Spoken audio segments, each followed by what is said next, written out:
Good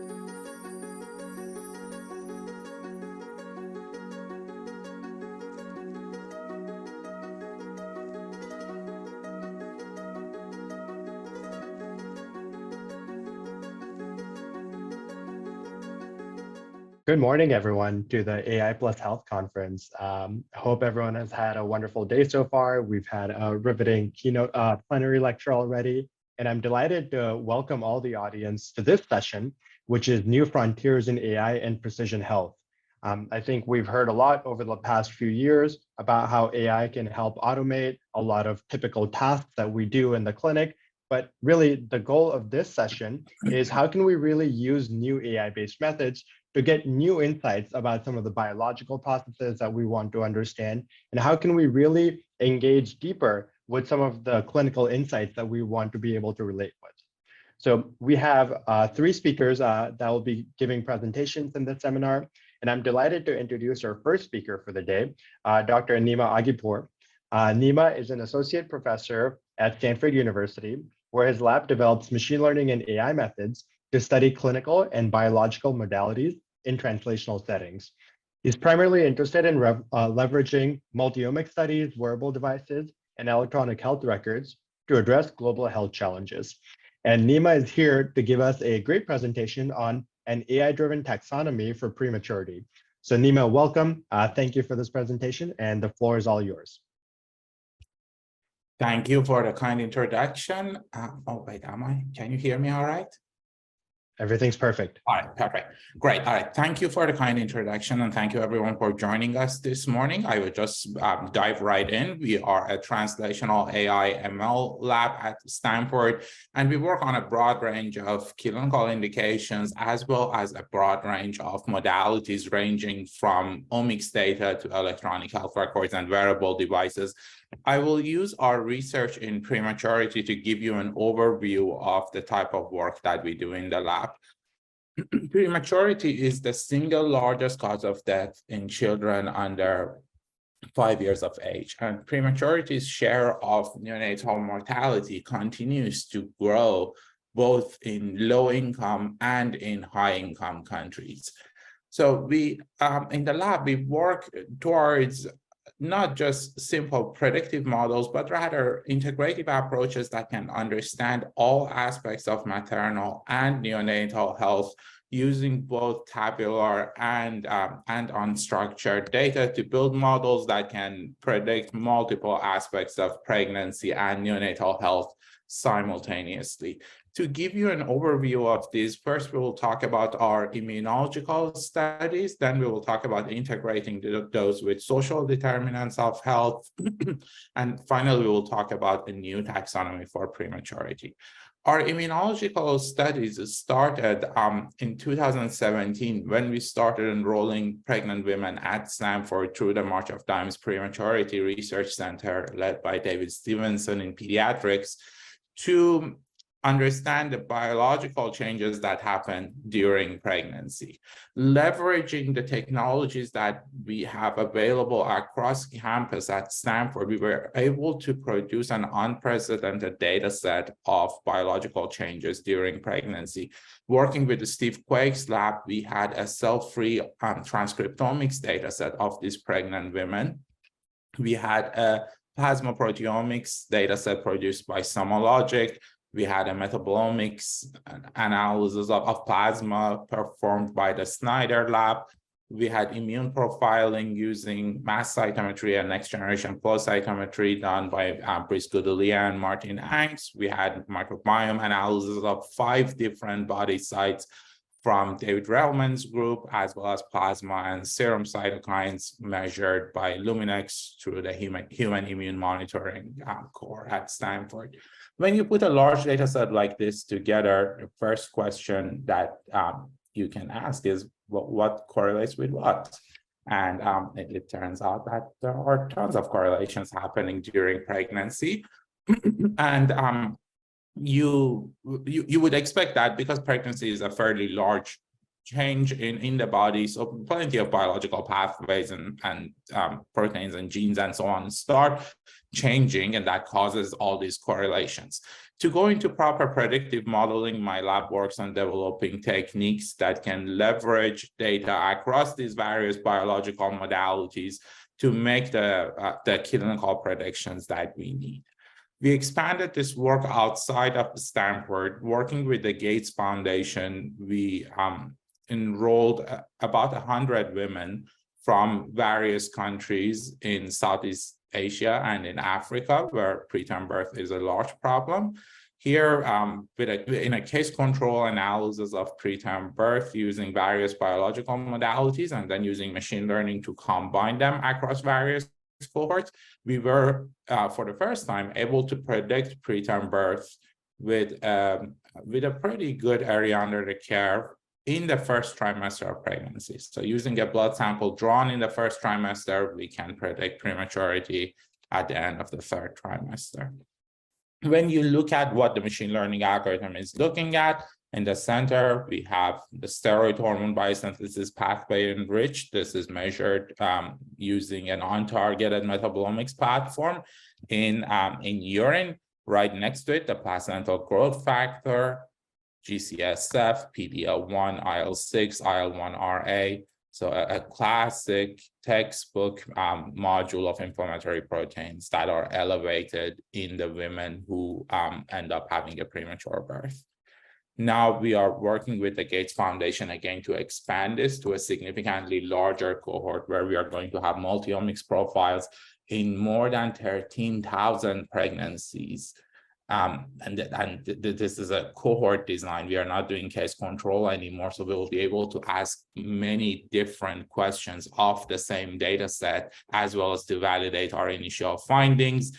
Very excited about this. The data set that sounds like will be ready by the end of the year. Now, these biological studies often help us understand biological mechanisms in addition to making predictions so that we can leverage that knowledge for pharmaceutical interventions. But we are also very excited about other opportunities, non-pharmaceutical interventions that can help us move these pregnancies in the right direction. In an analysis that we did in collaboration with Washington University, we used wearable devices to monitor physical activity and the sleep patterns of pregnant women. We did this study in 1,500 or so pregnant women, and we just monitored their physical activity using an accelerometer throughout pregnancy. Just looking at the raw data, you can already see that the term pregnancies have much more regular physical activity patterns compared to the preterm pregnancies that are disrupted. All of this data was fed into a deep learning pipeline with an inception blocks to help us deal with the longitudinal nature of it. And using this, we were able to build a quote unquote clock of physical activity and sleep during pregnancy. Here is actual gestational age of pregnancy at the time that they were wearing the smartwatch. And here is the predicted gestational age by the deep learning algorithm. The prediction itself is not very important because we have ultrasound assays that can tell us what the gestational age of a pregnant woman is. We are not too worried about that. What is more impressive for us are these outliers. There are women whose gestational age is very low, but their physical activity and sleep looks like that of someone who is very pregnant to the deep learning algorithm. Then there are women who are very pregnant, but their physical activity and sleep looks like that of somebody who is not very pregnant, meaning that they are active and they're still sleeping very well. It turns out that the group that looks less pregnant than they actually are has an odds ratio of 0.5 for preterm birth with a very strong p-value. And the group that looks more pregnant than they are to the deep learning algorithm has an odds ratio of 1.33 for preterm birth with a very strong p-value. So we are already seeing signal here with just an accelerometer. But the good news is that we also have a biobank linked to all of these. So we are going to connect sleep, physical activity, electronic health records pregnancy outcomes, placenta imaging, metabolomics, and proteomics. We are going to put all of these together to see if physical activity and sleep can be used to modulate the immune system in the right direction during pregnancy. And this is work that's currently underway. We are doing similar studies with other modifiable factors, including stress and so on, in parallel to the work that we are doing to leverage pharmaceutical interventions to modulate biology. The next project that I will show you is about the definition of prematurity itself. For several years, when I started my lab, I was working on using multiomics platforms to study prematurity. And prematurity is defined as gestational age under 37 weeks. As a machine learning scientist, as a non-physician, I could never understand why 37, or honestly even remember the number 37, or understand why gestational age. I assume that there must be a medical or biological reason behind this. Turns out that there is none. These numbers and ideas come from historic studies looking at neonatal mortality rates several decades ago, often in Europe.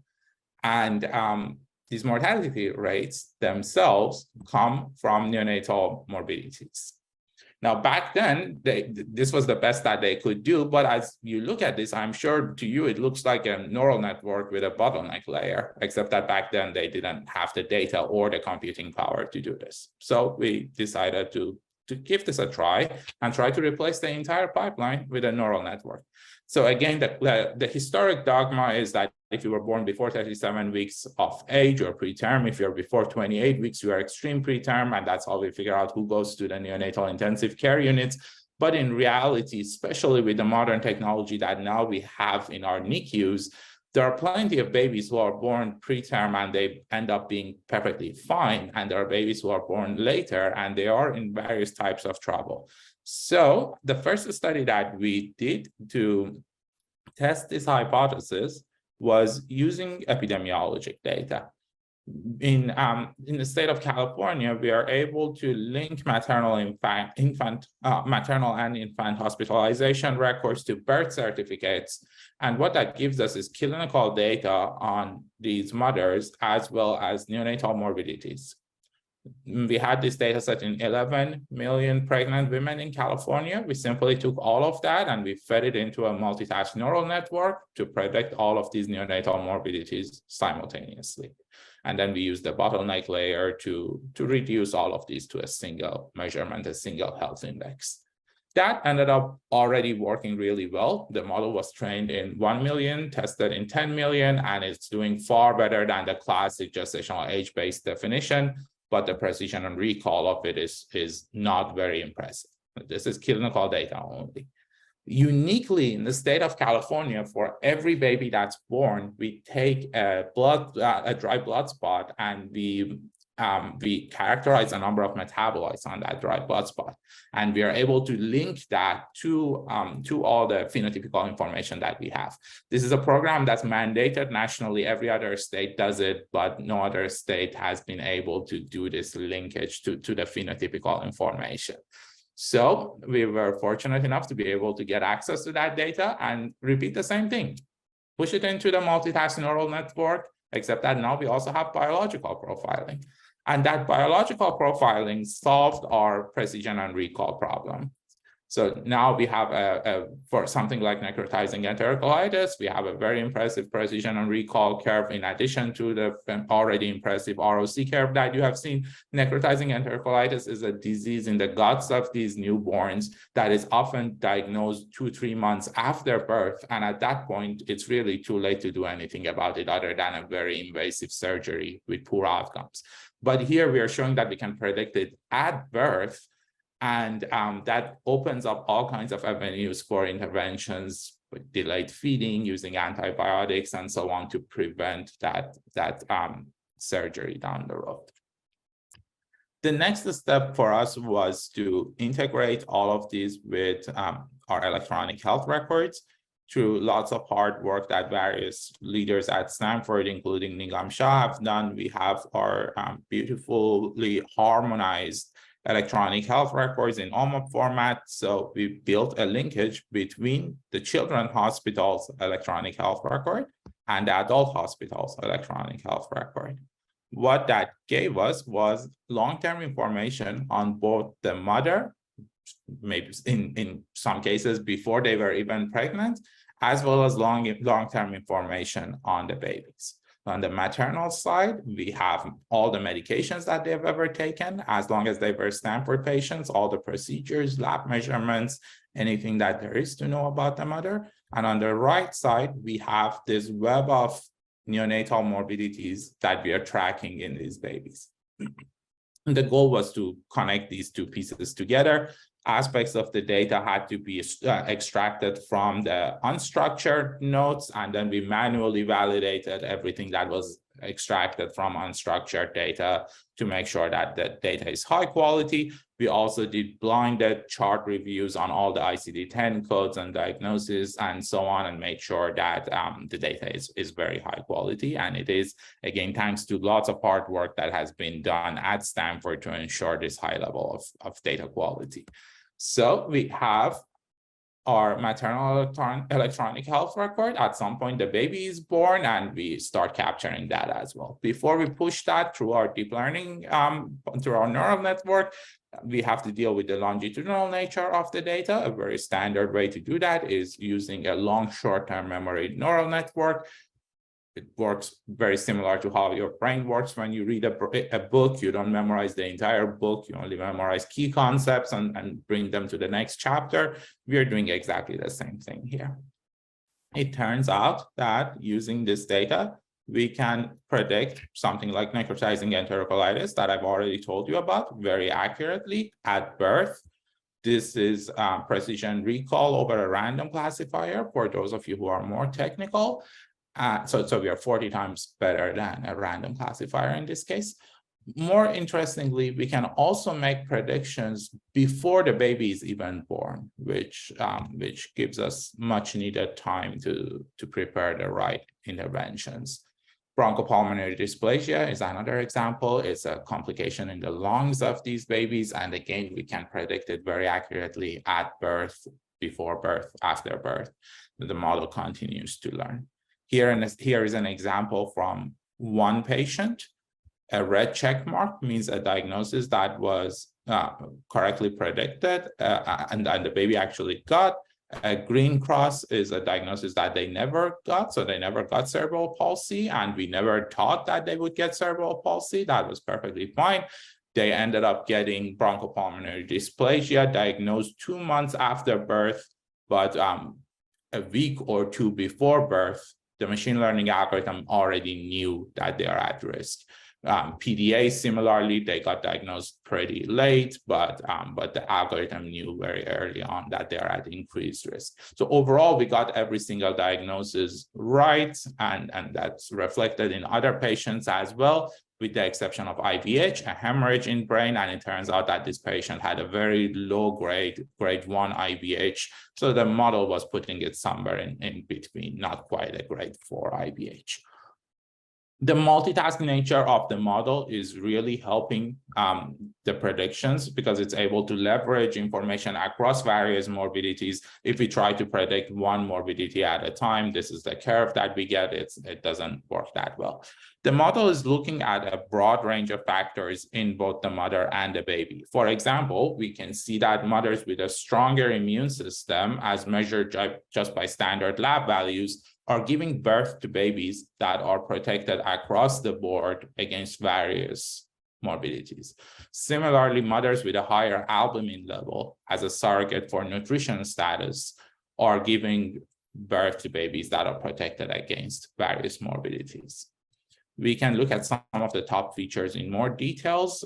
For necrotizing enterocolitis, the model is looking at insulin use, antihypertensive use. These all make sense. We are probably looking at mothers that are dealing with preeclampsia or similar conditions, mothers who have a history of chemotherapy. So not many of these women are undergoing chemotherapy during pregnancy, but it turns out that even if there is history of chemotherapy from several years ago, it affects the health of the baby.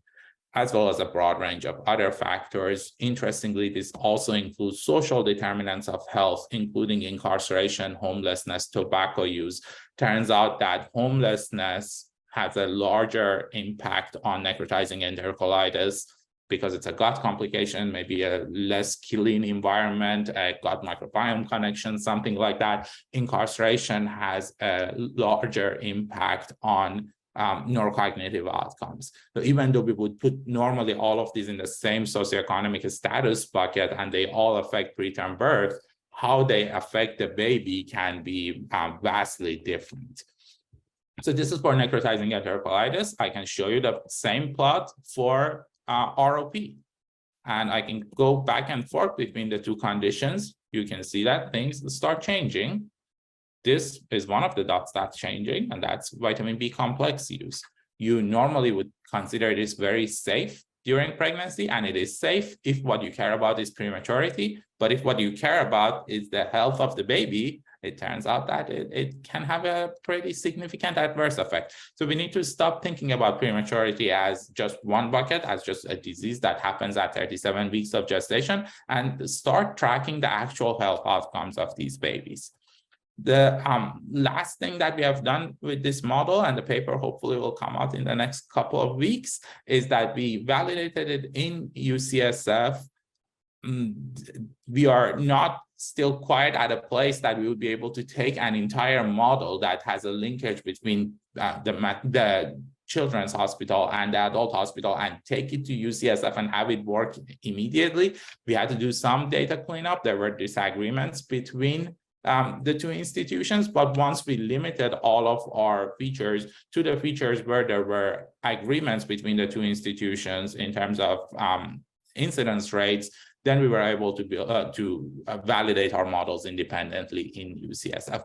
But clearly still a lot of work ahead of us in terms of making these models interoperable across various health systems. So in summary, we talked about immunological studies that we have done. We talked about how we can use social determinants of health and other factors as modifiable variables that can be used to modulate the immune system without using pharmaceutical interventions.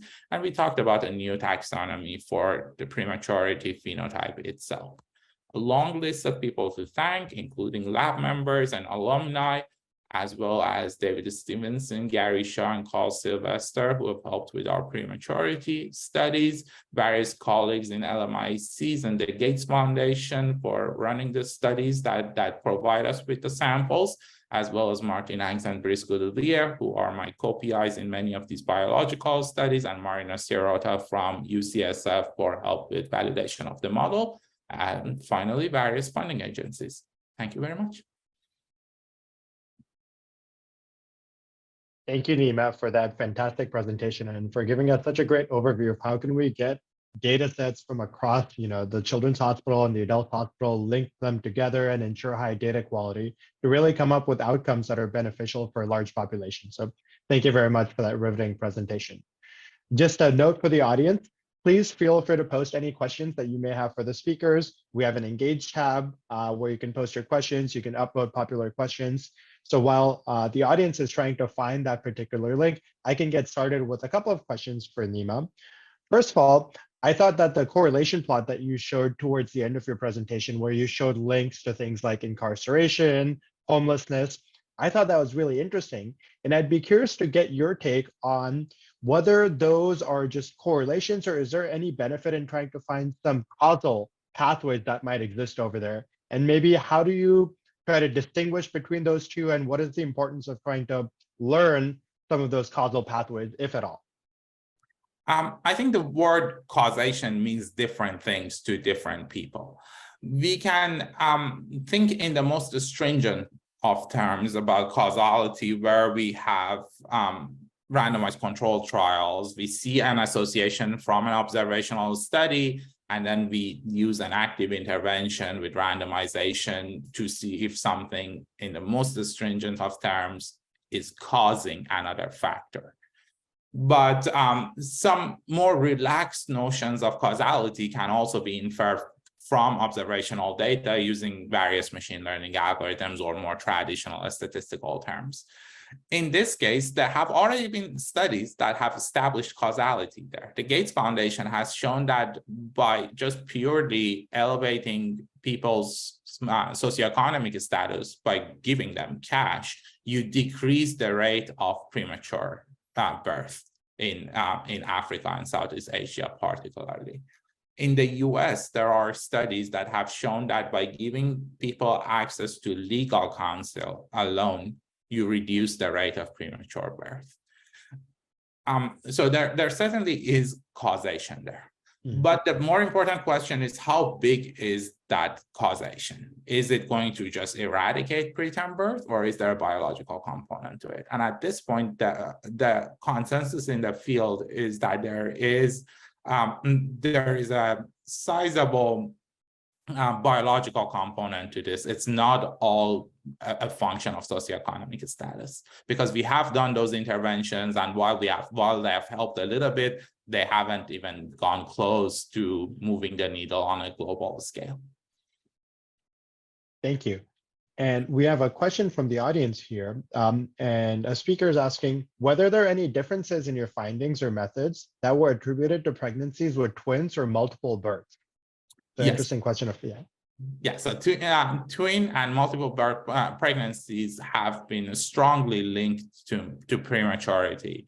So in our biological studies, we just go ahead and exclude those because that is too big of a confound there. But I think it would be interesting to do a study, particularly in twin or multiple birth pregnancies, to see if those themselves have a large amount of heterogeneity in their outcomes, and that if some of them go well, as we know some of them go well. The challenge there is that they are not common enough to have the type of sample sizes that we will need to train these large models. Thank you. And then I think there's so many interesting outcomes that now we have the ability to predict even before they manifest. So I'd be curious to get your perspective on how do we think about some of the ethical considerations around these issues? If we're able to deploy some of these models at institutional levels, what are some of the things we need to think about first to make sure that we're trying to do things in the right manner? Right. So there's a lot of discussions right now about the ethics of AI in healthcare in general. All of those are amplified in this project because we are talking about pregnancy and about people who are not even born yet. So these questions get very much amplified strongly. One of the questions that I spend a lot of time thinking about is how do we deploy these algorithms and who gets to see their predictions? Do the physicians get to see them? At what stage do they get to see it? At an early stage? Do the parents get access to this, or do we somehow counsel the parents about these predictions? And especially in the context of what comes out of what's coming out of the Supreme Court and the thresholds of viability and so on, this can be a very complicated question that we as a field will have to work towards answering. I don't think there will be a single answer to it. Thank you. And I think we'll have one last question from the audience here to keep our session on time. But there's a question that is asking, were there any variations of results with age or IVF treatments in your cohort that you looked into? Yes. So maternal age is generally a big predictor of prematurity. And I was very interested in seeing if once you fix that confounder, once you remove the effect of maternal age on gestational age at birth, whether there will be a significant association between maternal age and neonatal morbidities. And we didn't see any, which is quite interesting. With regards to IVF, we haven't specifically looked at that yet, again, because every IVF pregnancy is very unique and many of them come from outside of the Stanford system. But we do have an NIH-funded project where we are going to look at recurrent pregnancy loss, and the vast majority of those happen to come from IVF clinics. So we will have the answer soon. Fantastic. Well, Thank you very much for the wonderful work that you and your team have presented today, and we look forward to seeing what some of these future results show. So thank you once again for your time. Thank you. So now for this session, we'll move on to our next speaker for the day, which is incidentally me. My name is Akshay Chaudhari. I'm an assistant professor at Stanford University in the Department of Radiology and by courtesy biomedical data science. I lead the machine intelligence and medical imaging lab. And the goal of our research lab is really to be able to improve the entire medical imaging pipeline using machine learning approaches, all the way from trying to make sure that patients get the right imaging test. How can we optimize the acquisition of the medical images? And then once we have the medical images, how can we really get as many insights as we can from the data that's been acquired already? So I am very excited to present some of our work on using medical imaging and AI for precision health in population studies. So let me go ahead and share my screen here. And come on. All right, there we go. So really, the goal of my presentation for the day is to show that there's a lot of benefits that medical imaging and radiology can really have in population health studies.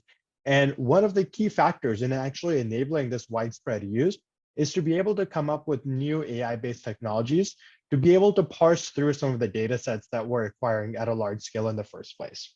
So here are some disclosures that don't necessarily relate to the content of this presentation. But I just really wanted to start off by showing how much diversity and heterogeneity of data we can have in medical imaging.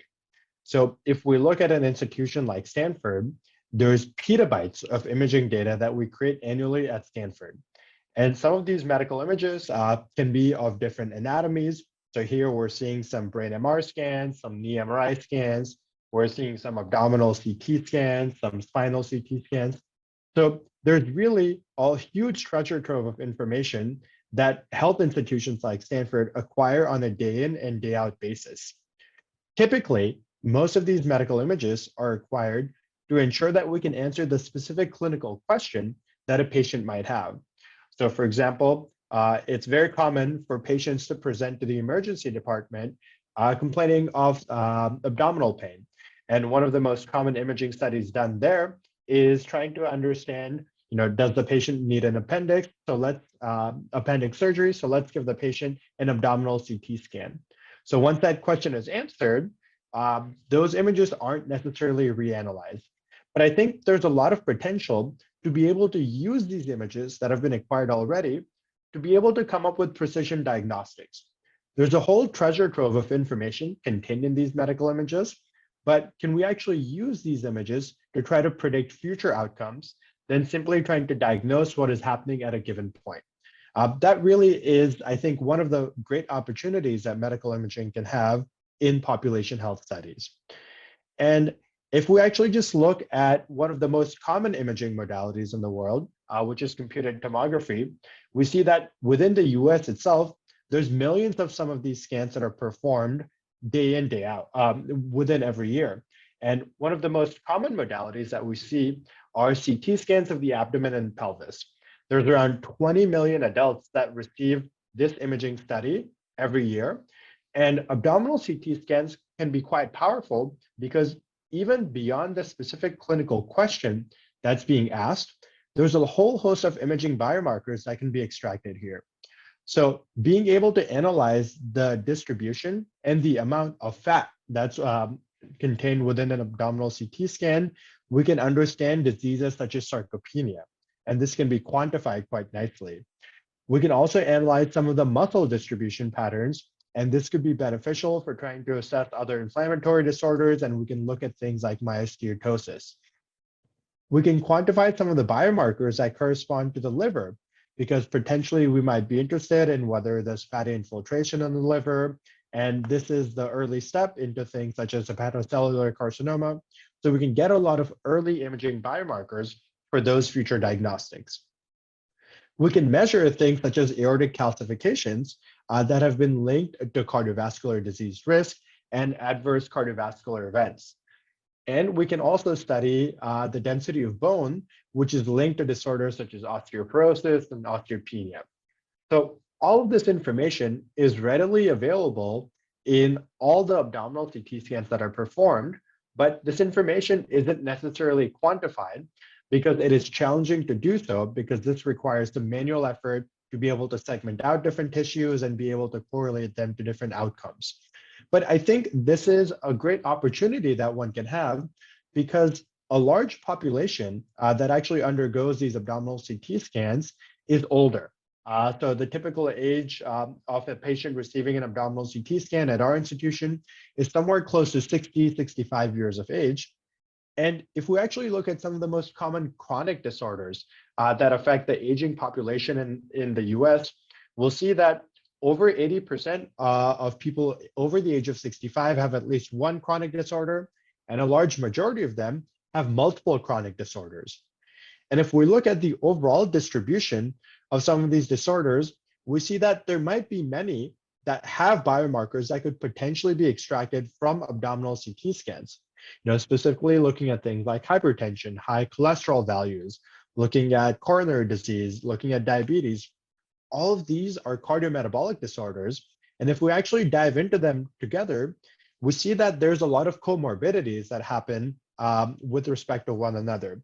So here we're looking at 5 different disorders: hypertension, diabetes mellitus, ischemic heart disease, chronic kidney disease, and osteoporosis. And all the arrows here correspond to how 2 different diseases are linked. So basically, we can see that with patients that have hypertension, there's a large majority of the patients that will also have osteoporosis, that will also have ischemic heart disease, and so on. And once again, this shouldn't come as a surprise, because all these disorders share common risk factors, and these are co-occurring in many patients.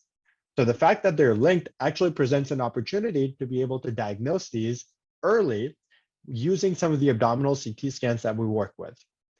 But the challenge here is that the abdominal CT scans that we analyze, they're large. Some of these 3D CT scans contain hundreds of different slices, and it's challenging to be able to expect the radiologist to automatically decipher different regions of interest, be able to validate that, while staying in time for the large volume of studies that the radiologists have to read. So it's really not amenable to manual analysis. And as I mentioned previously, a lot of this interpretation is limited by the clinical indication for the scan. So if a patient is being prescribed, coming in for evaluating abdominal pain, we most likely won't be measuring some of these biomarkers of interest. But using some AI-based approaches, I think this is actually possible. And in the next 10 minutes or so, I want to be able to share 2 different vignettes about how can we apply some new cutting-edge machine learning methods to improve characterization of diseases before they actually manifest in patients. So first of all, I want to show how can we aggregate disparate clinical data, similar to what Nima described previously, for predicting future disease, and what sort of diseases can actually be predicted in the future. So let's look at the first vignette. We noticed that ischemic heart disease is the primary cause for global mortality. This is one of the most common chronic conditions that faces the US population. So our research question here was to see whether we can leverage existing data within a healthcare enterprise to be able to opportunistically predict risk of ischemic heart disease using some of these abdominal CT scans. So we're able to come up with a very nice pipeline that allows us to do so. First, we start with an abdominal CT scan, and then we try to isolate a single slice of the CT scan at the L3 vertebral level. And using this single slice, we can try to automate different metrics of body composition. In this particular study, we want to be able to analyze the distribution of visceral fat. So this is fat that surrounds the organs, as well as the subcutaneous fat, which is fat on the periphery of the body. And simultaneously, we're also quantifying the extent of muscle that a patient has at the L3 vertebral level. In addition to some of these imaging-based biomarkers, we can extract some electronic medical records information. And by integrating both the imaging data as well as the medical records data, our goal is to see whether or not we can predict the future risk of ischemic heart disease. And one of the most powerful benefits that a method like this has is we have the ability to come up with accurate metrics of body composition. So here on the left, we're seeing an original CT scan. On the right, we're seeing a highly accurate segmentation. And if we're looking at the differences in cross-sectional area that an automated approach that can measure some of these muscle and fat metrics has compared to a manual approach, we see that the difference in the cross-sectional area is actually pretty low. It's on the order of 1 or 2%. So this really makes it possible to deploy some of these methods at scale, and some of the biomarkers that we're working with here that have previously been validated manually can now be automated. So now, using this as a pipeline, we wanted to see whether or not we can go on to predict the future risk of ischemic heart disease. And here are some results that I will try to walk you through step by step. So first of all, we wanted to use the Framingham risk score and the pooled cohort equations, which are two common clinical tools to assess future cardiovascular disease risk. And we see here that we get specific RRC values and precision recall values. And this is what's used clinically day in and day out. Next, we use a segmentation-based approach where we only use our muscle and fat metrics as covariates. And we see, interestingly, that it's almost as good as some of the pooled cohort equations that use a whole host of tailored and curated medical record values. Next, we wanted to combine the segmentation approaches with some of the covariates that are used in the pooled cohort equations, and we see that this increases performance. But interestingly enough, the best performance that we saw was when we just directly use the images and try to predict the risk that a patient has in an end-to-end manner. So the image serves as an input to our model, and using that image, we're predicting the future risk that a patient might have for the disease. And similarly, we can use clinical data only. So this is medical records information. And using all the medical records instead of a narrow subset that are used in the pooled cohort equations, we can still outperform the pooled cohort equations. But what I think is most exciting is when we can fuse some of these approaches together. So when we combine the imaging and the EMR information, as well as combining the imaging, EMR, as well as the segmentation metrics, we see substantially higher performance of some of these risk prediction models for the future. And I think this is really nice because this allows us to interpret some of the data too, because if we only have imaging data, it might be hard to act on the risk that we're getting. But if we also incorporate EMR data, we see some typical suspects as major risk factors. We see age, we see comorbidity indices, we see things like blood pressure, whether there's a history of hypertensive disorders. All of these are some of the most important features which can allow a clinician to have more trust in the model. And we can generate these measurements at a cohort level. In addition to this, we can also generate these insights at a patient level, where when we're treating a particular patient, we can see why the model is predicting a certain risk for a given patient. So in this case, the patient has over 50% chance of progressing to ischemic heart disease. And we see that this high risk is driven by age, it's driven by hypertensive disorders, and other forms of heart disease. But the fact that the patient has lower diastolic blood pressure is lowering the risk of the disease. So this really gives us different targets to potentially intervene for the patient. And in this case, the PCE only had a 4% risk of developing the disease, but our model predicted a significantly higher risk, and the patient did actually have an outcome of ischemic heart disease. So as a summary of this particular vignette, we showed that reanalyzing some of the data which has been acquired already, some of the CT scans and the medical records, enables us to accurately stratify for risk for ischemic heart disease. And based on this finding, since we knew that we can predict ischemic heart disease, and we've observed that cardiometabolic disorders share common risk factors, we wanted to ask whether there's an image signal that could be exploited for assessing multiple different disorders simultaneously. So similar to the multitasking model that Nima described previously in our presentation. So here we changed our formulation a little bit of how we use the medical imaging data. We take a CT scan, we extract a slice at the L3 axial level, similar to what we did before. But now we also perform segmentation of the aorta as well as the vertebral body. And the reason we perform the segmentation is to choose ideal sagittal as well as coronal slices for downstream analysis into our models. So an axial slice nicely depicts muscle and fat. A sagittal slice very nicely depicts the vertebral body. So hopefully this could be used for diagnosing things like osteoporosis. And the coronal slice gives us a nice depiction of the liver as well as the aorta.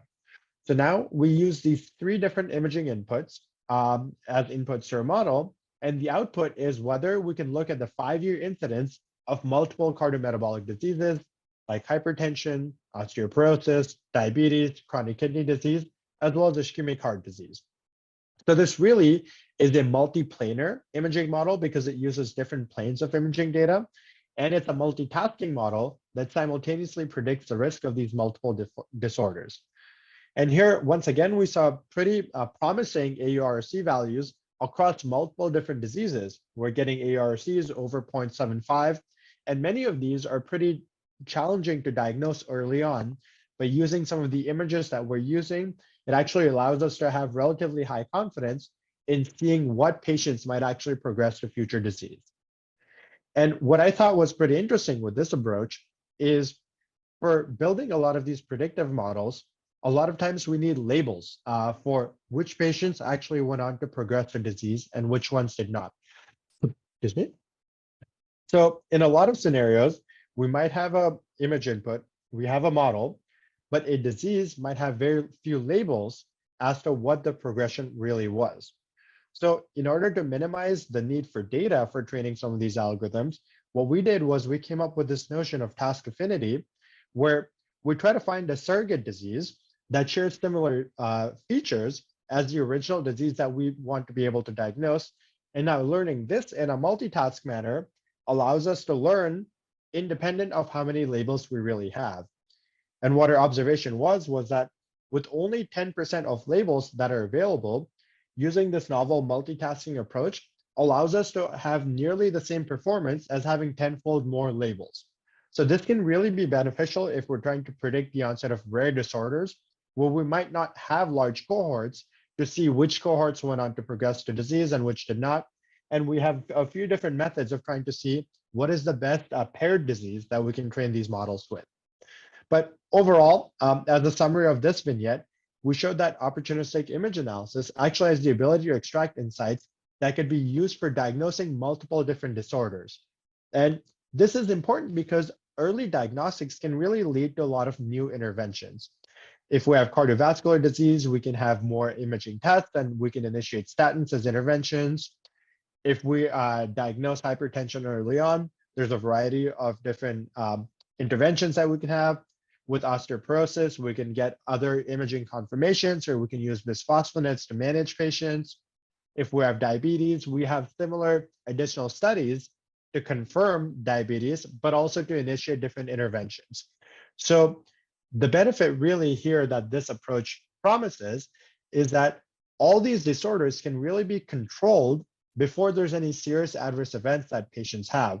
So hopefully as a healthcare system, this can lower costs, it can lower hospitalizations for patients, and really we want to be able to keep patients as healthy as we can.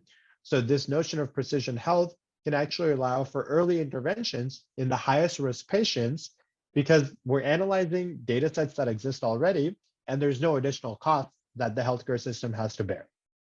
So all of this seems very promising as a field in this opportunistic imaging space, but what are some of the unmet needs that still exist in this area?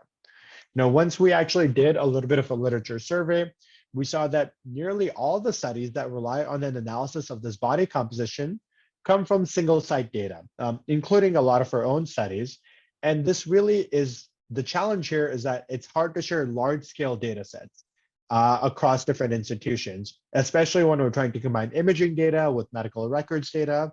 So this is a big challenge because different demographics will definitely have different body composition. You know, the types of patients that Stanford Healthcare sees might be different than patients in other parts of the country. And I think one of the challenges that exists here is that there's multiple deep learning algorithms that exist to be able to solve these individual tasks, but sharing of algorithms isn't necessarily very common. And this really limits how body composition algorithms can be validated across broader cohorts, across broad populations. So it's really hard to see whether an algorithm developed at Stanford will be successful up the street at UCSF, will it be successful on the East Coast, and so on.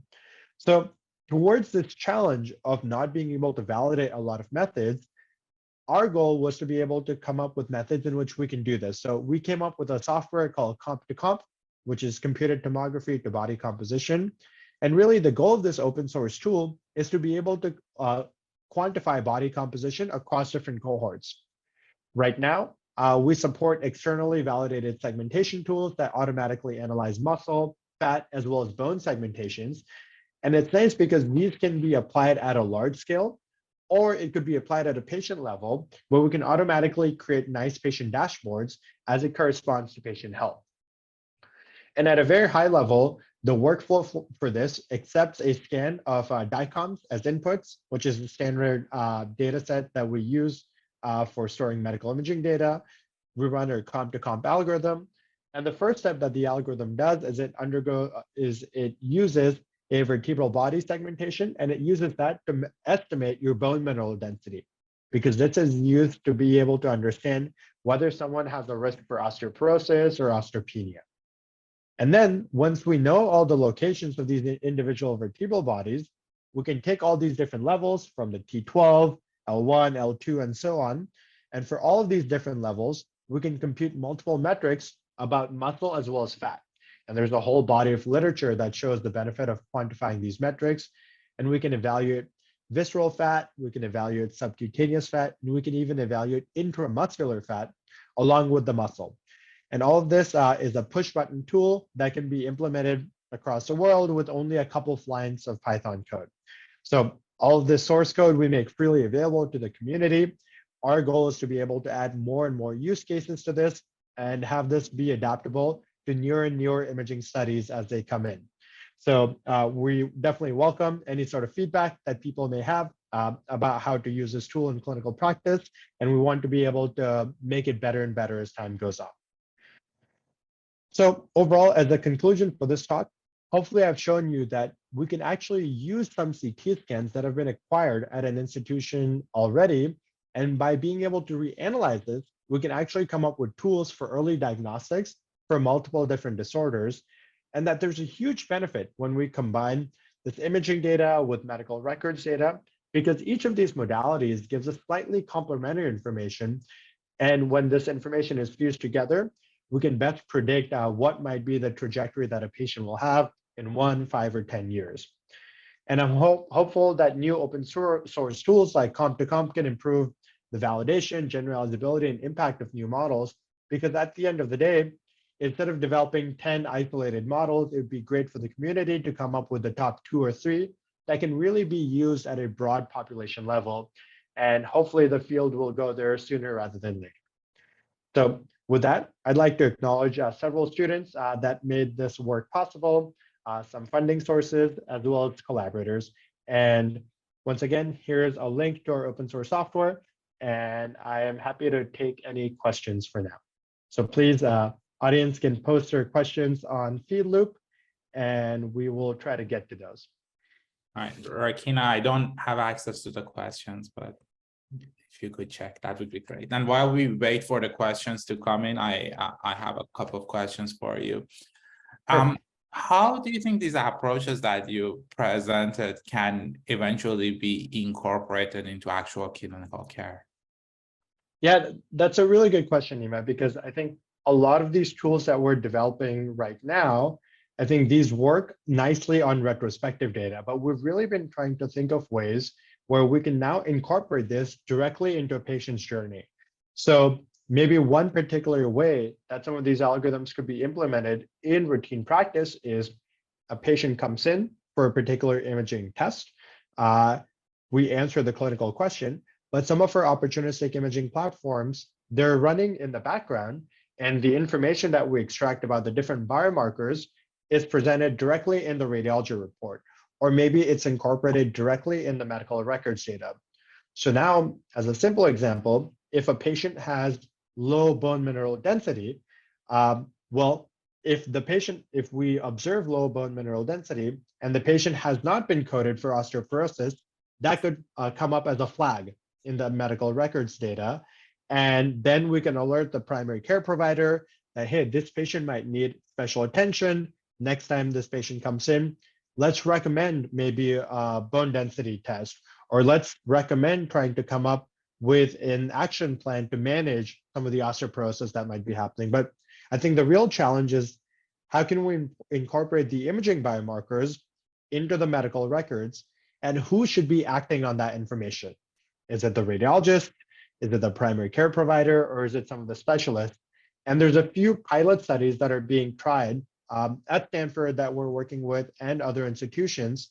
But I think the jury is still out because there's just a lot of data that these scans generate. And we want to be mindful of our clinical colleagues that we don't just want to overload them with data. We want to provide what's most actionable at that point. Got it. All right. Let's go to a question from the audience. If multiple sites are incorporated into your study, will data heterogeneity degrade the algorithm's precision? Yeah, that's a fantastic question. And I think at a first pass, yes, most likely heterogeneous imaging data as well as medical records data will lower the performance of these algorithms. But simultaneously, we're working on algorithms that are robust to shifts in data distributions. There's a lot of excitement about this notion called distributionally robust optimization that doesn't really treat data as coming from one bucket. Even if you have all the data from multiple different sites together, some of these robust optimization algorithms actually try to optimize for the individual data sources within the bucket of data that we're dealing with. And how do we identify these different data sources? Potentially there could be different subgroups that we define across the sites that the patients are coming from. So instead of trying to optimize for all the data together, we're jointly optimizing for the data that comes from multiple sites, or some of our other subgroups could be across patient age. Some of our subgroups could be across patient demographics, patient race, socioeconomic status. So using some of these approaches, I think we can really try to see, first of all, how well do algorithms work in a multi-site setting. I'm not very confident that they'll work perfectly off the bat, but seeing how much of a drop there is in the performance of these algorithms will give us some sort of estimate as to how much of a performance gap we want to be able to close over time. Got it. All right. So next question, in a longitudinal study, how do you evaluate the effect of the intervention versus the effect of the disease? Yeah, that's a good question. And I think it really depends on the particular disease at that given time. And maybe I'll share a little bit of a story of a project that we're collaborating on with some cardiologists at Stanford. A lot of times looking at coronary calcium, so basically calcium buildup in the coronary arteries, is a very strong predictor of future cardiovascular disease and future cardiovascular events.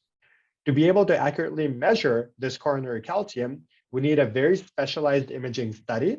It's a coronary calcium scan, which isn't really performed very routinely in the US because you have to be aware of the beating heart during the CT scan. So it's a little bit of a challenge getting high quality images for this. But if patients are just undergoing a routine chest CT scan, then there's a potential to be able to visualize some of this coronary calcium. But this visualization is relatively blurred because the heart is beating and this causes blurring in the images. But again, this is an opportunity. So what our cardiologist colleagues here at Stanford, these were studies run by Fatima Rodriguez, Alex Sandu, and David Marin. They actually tried to measure a coronary calcium on these routine chest CTs that are performed. And there's around 15 or 20 million chest CT scans that are performed. And in patients that had no known history of cardiovascular disease, if they noticed whether there was coronary calcium, they came up with a randomized study where one group of patients were actually notified of the presence of calcium in addition to their providers, and the other group did not receive any notifications because that's the standard of care. In the group that received those notifications, they tracked whether within 3 months there was an initiation of statins, which are low-cost therapeutics that improve cardiovascular outcomes. And around 60% of the cohort that received a notification actually initiated statins. And we know that statins lead to better long-term health outcomes. So in this particular case, the outcome of interest was whether or not the patients initiated statins in a short term. And now it'll be really interesting to see how those patients that had statins hopefully have lower rates of cardiovascular events than the group that did not. So maybe that's one opportunity in which we can actually use some of these opportunistic approaches to improve stratification of health in a lot of different cohorts. All right, I think we have 1 minute for one last question. We'll As a make it quick. cardiologist, I wonder if you could apply your algorithm on echocardiograms. Potentially. So I will definitely say that this is outside of my expertise. I think my bread and butter is using imaging data. But I know there have been a lot of research studies, including studies that have been done at Stanford, that actually use similar approaches of automatically interpreting ECG. But again, that's not necessarily my space. So I want to refrain from commenting too much about that. But thank you very much, Nima, for moderating this Q&A. Thanks for a great talk. Thank you very much. Okay, so it's 11 o'clock here in California, and I'm excited to turn the baton over to our third speaker for the day, Dr. James Zou. James is an assistant professor of biomedical data science, computer science, and electrical engineering at Stanford, and he develops data science and machine learning methodologies for biology and medicine. He works on improving both the foundations of AI by making models more trustworthy and reliable, as well as deep scientific and clinical applications. And today, we're very excited to have James give us a little bit of a perspective on using precision medicine for spatial biology, medical records, and AI. So James, thank you so much for joining, and the floor is all yours. Great, thank you very much, Akshay, and really nice to be a part of this session, and really nice to meet everyone. So excited to share with you some of the recent research we've been exploring on developing AI algorithms to help to enable precision medicine, especially by taking advantage of new data coming from spatial omics and large-scale medical records. So the goal of precision medicine is to really to identify for a given patient based on their patient's medical history, their previous treatments, or maybe their mutation profiles, to identify what is the kind of treatment is best suited for that particular patient to lead to the best outcomes. Right. So there's been a ton of excitement in this general area of precision medicine, but the progress overall has been relatively slow and challenging. Right. So for example, if we look at cancer in particular, so that cancer has been an area where there's been a ton of focus and research in terms of treatment recommendations. But overall, in cancer, the precision oncology field has been relatively slow, right? And even now, there's only a small handful of predictive biomarkers that have been approved by the FDA to be used on patients, right? So these predictive biomarkers are the ones where if you have these mutations, we recommend specific treatments for those targeted therapies. And a big part of this is that the big part of the challenge is that it's actually very difficult and challenging to really validate in large human cohorts, these predictive biomarkers. And in particular, running clinical trials on these kind of data has been very slow and very expensive. So the goal today, a big part of my research and what I want to share with you is to think about, how can we leverage some of the recent new data types and algorithms to help us to facilitate and to speed up this precision medicine effort, especially in cancer. But I think some of the methodologies can also be extended to other disease areas. And in particular, I want to share with you sort of two ideas that I've been very excited about. The first idea is to really try to understand and identify these kind of spatial motifs, especially motifs now in these kind of microenvironments of the cells that can really be used to predict how well patients respond to specific treatments. Right, so these kind of motifs can then be used to do treatment recommendations, can also help us to discover new therapeutic targets. So I'll talk about that first. And then the second part I'll also mention is how do we really leverage the fact that now we have very large scale medical records, right, that we have aggregated from hundreds of hospitals in the US, right? And we also have the genomic information of many of these patients, right? So how do we then leverage that large scale real world cohorts to look for predictive biomarkers and specifically look for mutation treatment interactions? Okay, so for the first part, I think there's been just a ton of really exciting recent developments in this area called the high throughput spatial omics, right? So now we have abilities to measure, for a given biopsy sample from patients, right? So spatially resolved proteomic profiles, where for the same tissue section, like the example here is shown here on the left, right? For this biopsy, you can actually measure up to 100 of these antibodies tagging different proteins in parallel, right? So the different colors here will correspond to different antibodies. Here, I'm only able to visualize 4 of them, but imagine there's like another potentially 100 different antibodies we're all measuring on the same tissue sections. And there are also similarly exciting technologies looking at spatial transcriptomics, where we're measuring sort of gene expression profiles that are spatially resolved. Right, so these are quite exciting new technologies. And I guess a big question in the field is like, how can we really leverage these kind of new technologies to look for mutations that can, or specific kind of spatial signatures that can help us to inform precision medicine. Okay. So I'll tell you about one recent project that we did, sort of a proof of concept for leveraging these kind of new technologies. All right, so what we did here is to basically develop a computational AI framework for analyzing these kind of high throughput spatial omics data, and in particular, look for spatial motifs that can predict cancer treatment response. So to do this, we looked at over 600 samples from patients with head and neck cancers. Right, these samples are collected, biopsy samples are collected before patients started treatment.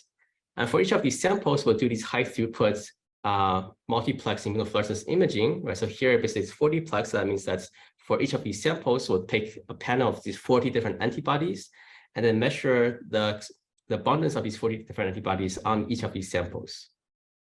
Right. So because we're measuring these 40 different antibodies simultaneously, this enables us to identify at single cell resolution the different cell types at a very high granularity. And the goal here is to develop AI algorithms that can take these kind of new high throughput imaging data, right, and be able to predict patient response and survival after the patients are given immunotherapies and other treatments. So to do this, we developed a framework called SpaceGM. So it's a graph neural network framework for basically for modeling these kinds of spatial, very rich spatial omics data. So the idea is as follows, right? So we start with these kind of raw imaging data. So these are called codex images, right? So you have like 40 to 100 different kind of channels. Each channel corresponds to one of these antibodies. The first thing that we do is to, from this raw image, to segment and identify individual cells and their cell types. And then once we have this, we construct what we call a spatial cellular graph, where each node of the graph now corresponds to an individual cell. And the edges, right, of this graph will capture information of which cells are adjacent to each other and which cells are potentially interacting. And for each cell, right, for each node, we can also have a set of features that represent that cell, right, which can contain information like the cell type, its protein abundance, and even its morphology information. And then what we do is to basically model this kind of cellular environments, microenvironments, using this graph neural network. So the idea is sort of illustrated here, where if I'm interested in, let's say, a particular cell, let's take an example of this cell here, I can look at its neighborhood, right? So the nearby cells, and that corresponds to like a local subgraph around that cell. And we can model then this kind of cell-cell interactions with a particular kinds of graph neural network that allows for message passing, right? So the messages that pass between the two nodes, then will capture information about what kinds of morphologies or gene expressions does a cell have, right? So that's information translated to its neighbor. And when the messages gets propagated, that information is then further spread out across the neighbors' neighbors and so on. And in the end, right, by passing these messages, this neighborhood then come up with like a consensus representation, or what we call embedding, that captures sort of the local microenvironment of this entire neighborhood of the cell. So we have that kind of embedding now for each of the cells that captures this microenvironment. And with this embedding vector, right, then that captures the microenvironment information, then we can use that information to sort of predict patient outcomes and also to identify different phenotypes. So I think this is a very flexible and very powerful approach, right? Because now I can take all of these different microenvironments, right? So each of these microenvironment, again, corresponds to a local subgraph. And I can cluster these different kind of microenvironments by clustering the different node embeddings, right? Or by clustering different subgraph embeddings. So in this particular case study of head and neck cancer patients, we identified about 20 different clusters. So each cluster corresponds to a different motif, a different type of microenvironment. So here in this heat map, right, so each row here corresponds to one of these clusters, one of these motifs, and each column corresponds to the different cell types, right? So the color here will indicate for the particular kinds of microenvironments, what kinds of cells are the most abundant. And just to give you an illustration, I want to just take a deeper dive into a couple of these microenvironments motifs that we identified to illustrate the kinds of biological insights that we can derive. So I'll just zoom in into these two rows here. These corresponds to two different clusters. Now, if I just look at these two different clusters, and if we look at their cell type abundance, right, their cell type composition, they actually have very similar cell type compositions, right? So both of them will have a large number of granulocytes and a fair number of different kinds of immune cells. However, when I look at each of these motifs more carefully, right, so they actually have very different spatial patterns. So the first one, the ones on the first row here, though it has a bunch of these granulocytes which are colored in brown, and then the tumor cells are colored in different shades of blue. But these granulocytes are sort of dispersed, right? They're intermixed with the tumor cells. Whereas in the second motif, I have similar number of granulocytes, but here the granulocytes are coherent. They're physically clustered together. And this actually makes a huge difference, whether the granulocytes are dispersed or they're clustered together, right? So that's actually something that the algorithm had learned. So in particular, the SpaceGM model, the algorithm, right, actually learned that when the granulocytes are more coherent, that actually typically corresponds to a signal where the patients are likely to respond well to the treatment. Right, and we can see this by, for example, doing these kind of in silico mutagenesis experiments where we take one of these local neighborhoods from the actual patient, right? So this is represented as a graph. So computationally, I can sort of permute the different nodes of the graph, right, to put these granulocytes, the brown cells, closer together. When we do this computation, the model actually learns that when the granulocytes come closer together, that improves the patient outcomes. Right? So model learns to predict that there's better patient outcome when I do these kind of coherent permutations. And conversely, I can start with a real patient microenvironment where the granulocytes are already coherent and also permute them to disperse the granulocytes in silico. Right? So the model also learns that when we do this, the patients tend to have worse outcomes. Right, so this is the kinds of things that we can do, but with these kind of in silico permutations of the model to gain insights on each of these spatial motifs, right? In this particular case, the insight here is that coherent granulocytes actually leads to better outcome from the patients. So the model overall, right, takes each of these local microenvironments, right, and based on that local microenvironment has like a local assessment of the patient's outcome, patient's prognosis. And the whole image, right, could have hundreds of thousands of cells. So in the end, then the model basically aggregates all of these local prognosis into like a patient level prediction to see how well the patient would respond to treatment.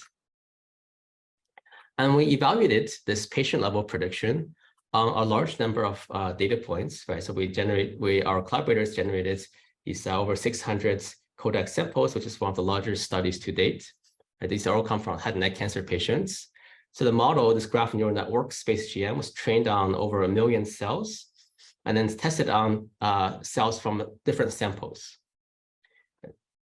So we evaluated how well this graph neural network predict in terms of predicting patient survival and also predict other outcomes like recurrence. So basically, how likely is the cancer to come back after treatment, right?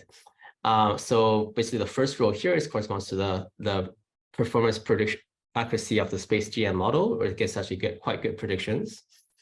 And we also compared it with sort of state-of-the-art baselines, which corresponds to basically taking the SpaceGM model and then essentially ignoring the local spatial information, right? So here is basically training a neural network where it's look at the composition rather than the actual fine-grained spatial variation within the local microenvironment. By doing this, that still captures a fair amount of signal, but the performance is actually substantially worse. This shows that the graph neural network is actually quite important, especially for capturing these fine-grained local spatial patterns, the spatial motifs. Now, of course, with a lot of these deep learning models, right? So the big challenge is how well would they really generalize to entirely different patients, right, from different hospitals. So to assess this, we actually have our collaborators from a different hospital, from Dana-Farber, that had generated data from new patient samples.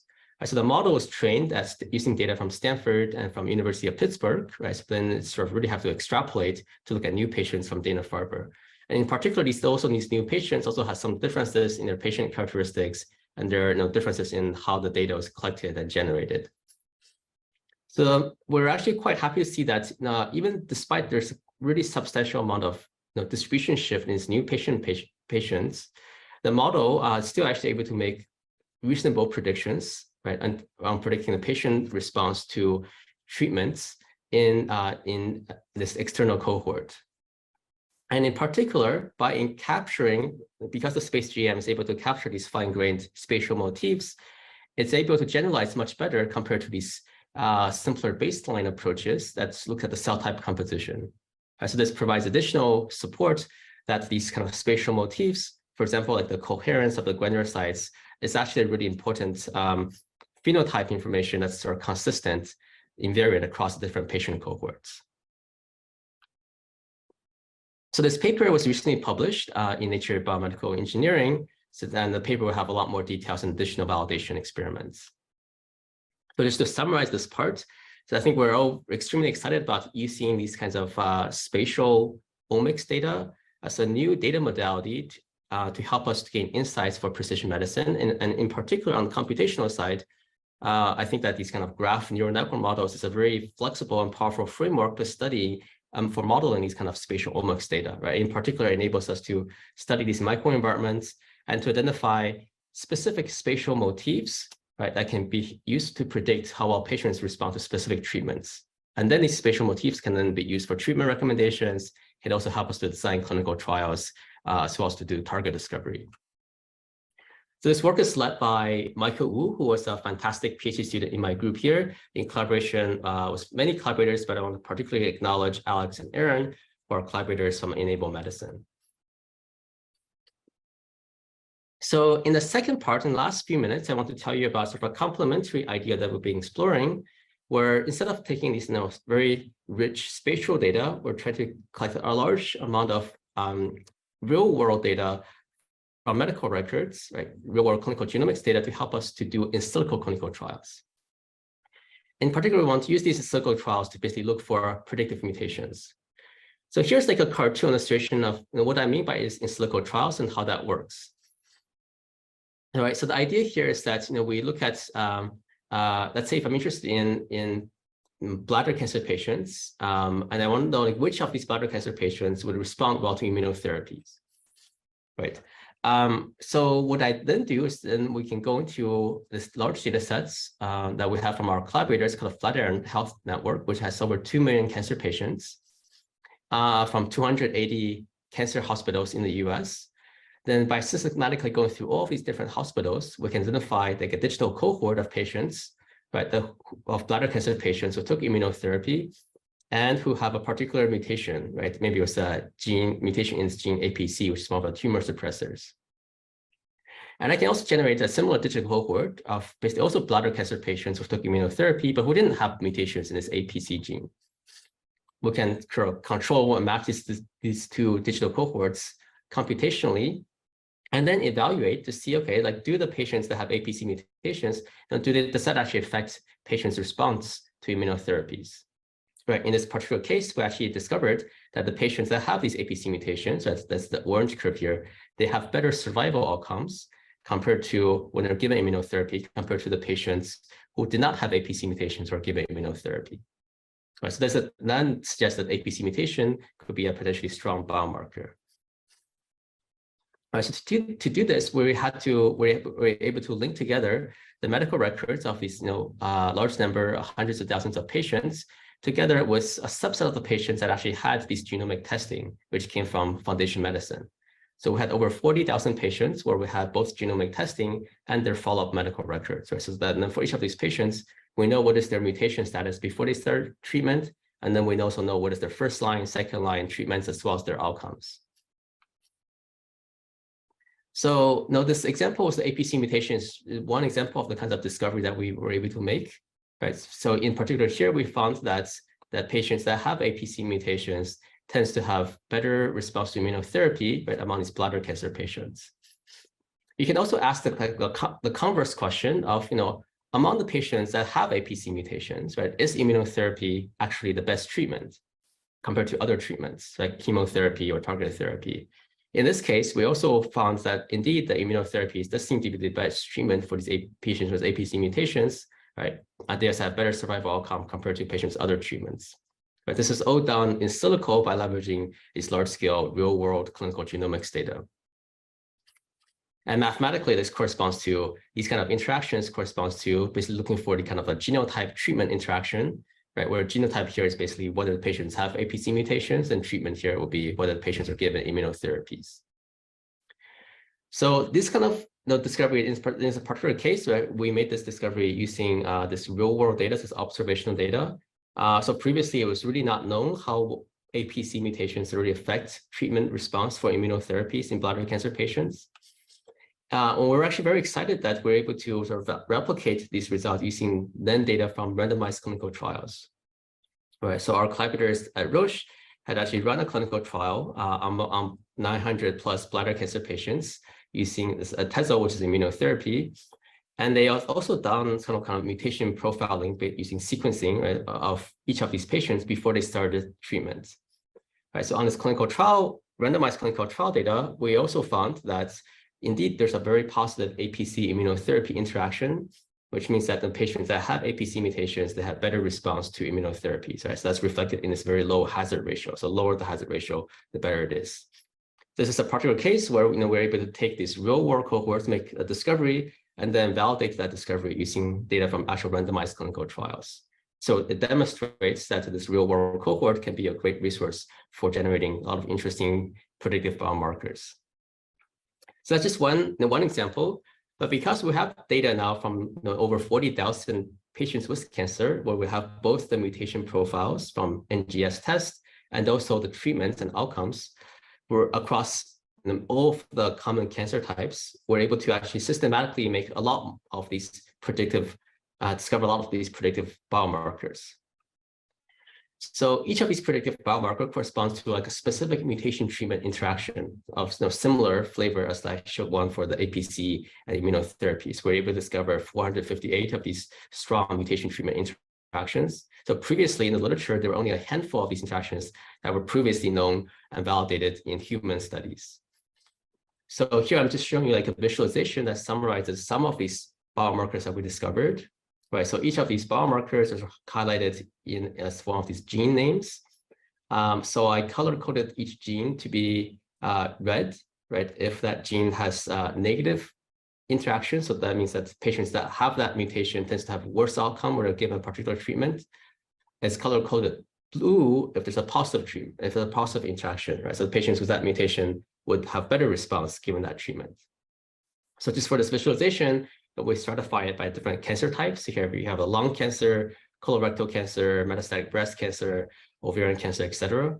Right, and within each cancer type, then we further stratify by what treatment class they're given, right? Whether it's chemotherapy, immunotherapy, and then for each treatment class, we show some of the strongest predictive biomarkers.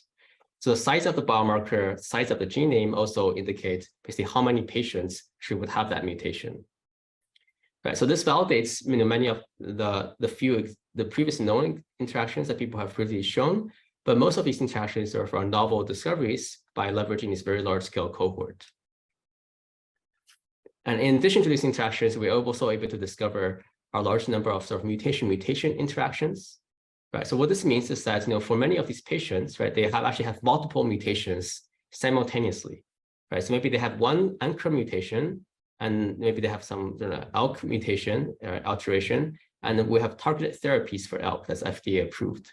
But in addition to this ALK alteration, maybe they also have a secondary mutation in one of these other genes, right? So a big question in the field is like, how would these secondary mutations affect how well the patients respond to these primary targeted therapies, right? Because we have a sufficient data cohort, we're also able to discover a lot of these very strong modifying secondary mutations.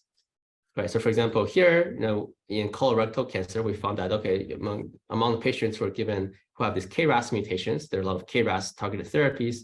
If they have this additional secondary mutation in this gene APC, then those patients actually tend to have much better response to the KRAS targeted therapies. Whereas if they have mutations in TP53, then those patients have worse response to the KRAS treatments. Right. So this, by looking at these secondary mutations, This enables us to discover like how different mutations interact with each other, which also reveals certain interesting biological pathways. So there's a ton of really interesting data here, and we actually released all of this. We created precisioncancer.org, which releases all of these summary statistics from all of these studies that we did. So you can go on there and look for your favorite genes and different treatments, and will tell you what are the kind of mutations for those interactions for those treatments, right? So we think that this can be a useful resource for understanding, better understanding why certain patients respond well to specific treatments like immunotherapies. Can also help to inform treatment recommendations. And just to summarize the second part, right? So here, I think the core idea, the takeaway message is that oftentimes to actually discover these biomarkers using real clinical trials is very expensive and slow, but we can leverage these large-scale real-world data and this idea of in silico clinical trials to make a lot of these discoveries, and then we can validate them using clinical trials in a much more targeted way, right? And we demonstrate that we have made a lot of these discoveries, and we have validated some of these using randomized clinical trials. So more details are described in these papers. The most recent one is a Nature Medicine paper from a couple of months ago where we presented all of these results. So this work is led by an excellent PhD student, Rishan Lu, in my group, together with our collaborators at Genentech, Shimmer, and Ryan, and many other collaborators. Okay, so I'll wrap up here, and then happy to take any questions. Thank you, James, for a fantastic presentation. That was really great to show that how can we really use some new ML methods to analyze large data sets at scale and find some of these new insights that weren't previously known. So we have a few minutes for Q&A. I'll remind the audience to please post any questions that you want in the Slido, but maybe I can get started with one. Based on the second part of your presentation, James, the EHR data that you acquired was from Flatiron Health, and I'd be curious to get your perspectives on what do you see are next steps in using real world data that might be more diverse, that can have more distributional shifts? And how can we use these larger real world data sets for some of these precision medicine approaches? Yeah, thank you. Yeah, I think that's definitely a really interesting direction. I think one nice thing about working with these large real world data is that they do tend to be much more diverse, especially compared to data from academic centers, right? For example, Flatiron, the data that we work with actually has data from almost 300 different hospitals across all 50 states in the US, right? So there we actually see a lot more diverse patients compared to if we just use data from just Stanford or from just UCSF from the Bay Area. Here, we're primarily focused on cancer because that's where we have a lot of relatively well-curated different data types. But I think I'm really excited about taking similar kinds of methodologies of these in silico or computational clinical trials and extend that to other disease areas, maybe like autoimmune diseases or psychiatric diseases, where we also have large cohorts and we can maybe try to discover similar kinds of biomarkers and treatment interactions. Great, thank you. And then maybe my second question is trying to combine the two parts of your presentation, maybe. So in the first part, you developed these really nice graph neural networks that allow us to look at some of the intracellular interactions. And I wonder if you think there's a role for additional data sets that maybe corresponds to the patient's medical record or maybe the patient's phenotype. Do you think a potential combination of those two could be beneficial? And if so, is that practical? Yeah, I think that's also like a really interesting direction. Of course, the technologies like these kind of high throughput spatial screening that I described in the first part are still more at the research stage. So there's only like relatively few groups in the world who can generate high quality kind of spatial omics data at a high throughput way. So, but I think it is becoming much more broadly used. And for example, some of the pharma companies are starting to use these kind of spatial omics data to help to design which patients to enroll in their clinical trials. And also to understand why some patients respond well in their clinical trials and other patients do not respond well. So I think that's actually a really exciting opportunity to take that more cutting edge new omic technologies together with the AI algorithms to help us to really translate that to the population level. And I think sort of a clinical trial is like one good middle stage of that, because that's where the pharma companies are maybe enrolling patient cohorts, and they're also willing to invest a lot of resources in doing these high throughput fine-grained measurements of the patient cohorts to really understand what's happening to them at the molecular level. Great, thank you. And we have one question from the chat here, maybe the final question for this session, which is, do you plan on expanding this work to other countries? This is a question from Australia. And I guess maybe that could be the next frontier. A lot of the data sets that we're working with are very US-centric. maybe would love to get your comments on opportunities and challenges to actually work with global data. Yeah, that's a really great question. So thank you for that. As researchers would love to expand that to other countries. I think there's been some challenges in data sharing and also in getting data from other countries. But I think there are now a lot of efforts, right? For example, like the UK Biobank and sort of the Asia Biobanks are, I think, great efforts to create large-scale resources and also to enable broader access to those data. Right. So I think that's great. And as a part on our side, we actually try to release as much of the data as we can, right? So that the researchers in other countries can leverage our resource. So for example, like this precisioncancer.org that I mentioned is entirely public, right? And it includes all of the summary statistics that we have from all of these US-based cohort of 40,000 cancer patients.